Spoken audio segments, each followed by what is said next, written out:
제16호 태풍 풍웡이 중국 상하이에 상륙한 뒤 오늘 저녁 열대 저압부로 약화됐습니다. 하지만 태풍이 몰고 온 비구름에 제주도에는 많은 비가 쏟아지고 있습니다. 최근 중국인들의 제주 투자가 늘고 있는 가운데 잠재적 위험성이 높은 중국 자본을 검증하는 시스템이 필요하다는 의견이 제시됐습니다. 전국적으로 결핵 예방 백신 공급이 달리면서 제주 지역에서도 무료 접종에 차질이 생기지 않을까 우려되고 있습니다. 이성문 교육감이 서귀포 지역 학부모들과 공개 토론을 벌였습니다. 산 남북 간 교육 격차 해소를 요구하는 목소리가 이어졌습니다.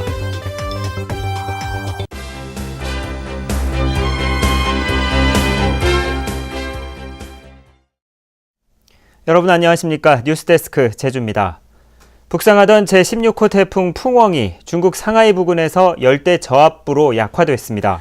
하지만 태풍이 몰고 온 비구름이 유입되면서 내일까지 최고 150mm의 폭우가 쏟아질 것으로 보이는데요. 중계차 연결해서 현재 상황 알아보겠습니다. 이소연 기자 전해주시죠. 네, 오늘 오전부터 시작된 빗줄기는 하루 종일 굵어졌다 가늘어지기를 반복하고 있습니다. 가을 태풍치고는 큰 피해 없이 잠잠하게 지나갔는데요. 제주 산간에 호우경보가, 남부 지역에 호우주의보가 내려진 가운데 한라산 진달래밭에 230mm를 비롯해 서귀포 74, 성산포 40.5, 제주시 29.4mm의 강수량을 기록하고 있습니다. 특히 한라산에는 오늘 낮에 시간당 50mm에 가까운 폭우가 쏟아지기도 했습니다. 서귀포시 호근동에서는 시외버스가 빗길에 미끄러지면서 넘어져 운전자와 승객 등 2명이 다쳤습니다. 항공기 운항은 정상적으로 이루어지고 있습니다. 하지만 해상에는 풍랑주의보가 내려져 제주와 다른 지방을 잇는 소형 여객선 8척은 발이 묶였고 제주도 내 항포구에는 어선 1,400여 척이 피항했습니다. 태풍 풍웡이 오늘 오후 6시를 기해 중국 상하이에서 소멸됐지만 내일까지 50에서 100mm, 산간에는 150mm가 넘는 비가 더 올 것으로 예상됩니다. MBC 뉴스 이소연입니다. 네, 다음 소식입니다. 제주에 투자하는 외국 자본 가운데 중국 자본이 가장 많은데요. 잠재적 위험성이 높은 자본을 검증하는 시스템이 필요하다는 지적입니다. 박주연 기자입니다. 중국 리디그룹이 1조 원을 투자하는 제주 헬스케어 타운. 1단계 사업이 끝났고 2단계 사업을 추진 중입니다. 이처럼 중국 자본이 제주에 추진 중인 개발 사업은 모두 12개. 투자 규모만 3조 4천억 원에 이릅니다. 이에 따라 일자리 증가는 물론 지역 경제가 활성화될 것이란 기대감이 큰 것도 사실입니다. 그 지역에 일자리를 만들어 주어서 경제적인 부가가치가 파급될 수 있는 직접 투자라고 하면 이것은 제주 경제에 장기적으로 고용이라든지 소비, 생산 부분에 긍정적인 효과를 줄 수 있죠. 하지만 중국 자본에 대한 부정적인 평가는 여전히 많습니다.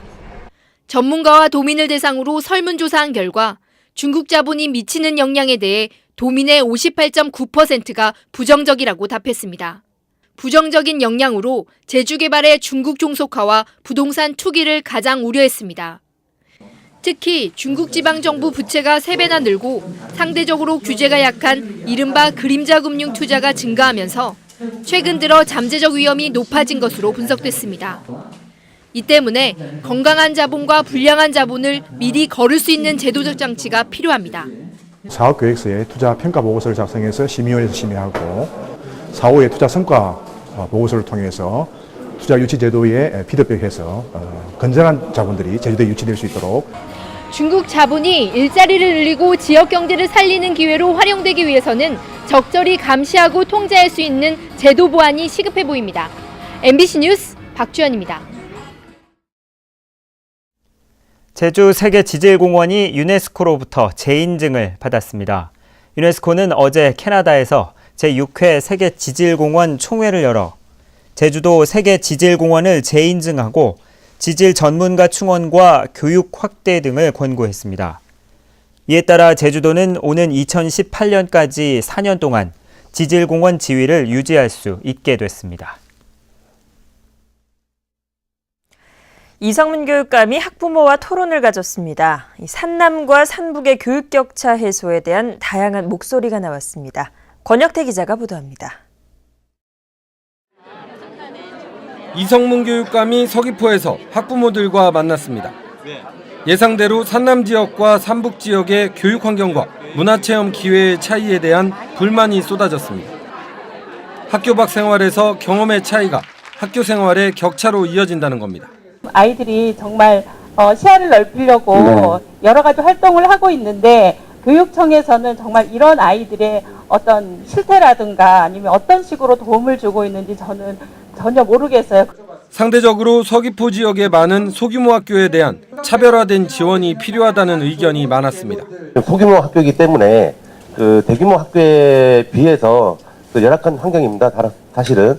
그래서 뭐 좀 교원 그 지원이라든가 이런 부분도 많고 그다음에 프로그램 그 운영 면에서도 상당히 불이익을 받는다고 저는 생각을 하고 9시 등교 문제에 대해서는 맞벌이 부부들이 반대 목소리를 냈습니다. 자신의 의견을 얘기하기보다 학부모들의 말에 귀를 기울이던 이성문 교육감은 산남과 삼북의 교육 균형을 위해 노력하겠다고 밝혔습니다. 작은 학교에 가야 우리 아이들이 행복하고 훨씬 잘할 수 있다. 왜? 학생 수가 작기 때문에 충분히 국제학교의 교육과정의 70-80%까지 도달할 수 있다. 이의 변화가 큰 학교의 변화를 이끌어낼 것이다. 제주도교육청은 권역별 학부모 토론회를 3차례 더 가진 뒤 내년 정책과 예산 편성에 반영할 계획입니다. MBC 뉴스 권혁태입니다. 차량 정체와 불법 주정차 등으로 119 구급대 5분 도착률이 해마다 낮아지고 있습니다. 제주도 소방안전본부에 따르면 지난해 119 구급대 5분 도착률은 63%로 전국 평균 54%보다는 높지만 2010년 69%, 2011년 68%, 2012년 64%로 계속 떨어지고 있습니다. 이는 최근 3년간 구급 활동이 4.3% 증가한 데다 불법 주정차 차량이 늘어 출동이 지연되는 것으로 보입니다. 요즘 전국적으로 결핵 예방 백신 공급이 달리면서 제주 지역에서도 무료 접종에 차질이 생기지 않을까 우려되고 있습니다. 늦어도 다음 달에는 공급이 이루어져야 하는데 물량 확보에 어려움이 예상됩니다. 김현선 기자입니다. 제주 시내 한 보건소, 500명가량이 접종할 수 있는 결핵 예방 백신이 보관돼 있습니다. 한 달 평균 250명가량이 접종하는 것을 감안하면 2달치 분량입니다. 하지만 보관 중인 백신의 유효기간이 11월 1일이면 끝나 늦어도 다음 달에 백신을 추가로 확보해야 합니다.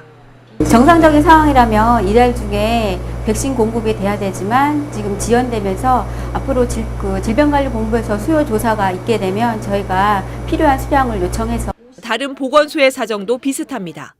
추가 공급이 이루어지지 않는다면 11월 1일 이후 사용 가능한 백신은 제주도 내에 400명분에 불과합니다. 문제는 전량 수입에 의존하는 결핵 백신이 외국 제약회사의 생산 차질로 이르면 12월 이후에야 공급이 가능하다는 겁니다. 보건소별 그 잔류 물량을 확인을 해서 보건소끼리 전배할 수 있도록 이런 계획도 하고 있고 접종일도 집중해서 그 하루에 와서 접종해서 그 소모량을 줄일 수 있도록.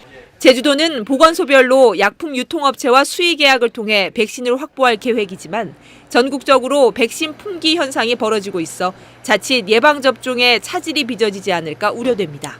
MBC 뉴스 김현선입니다.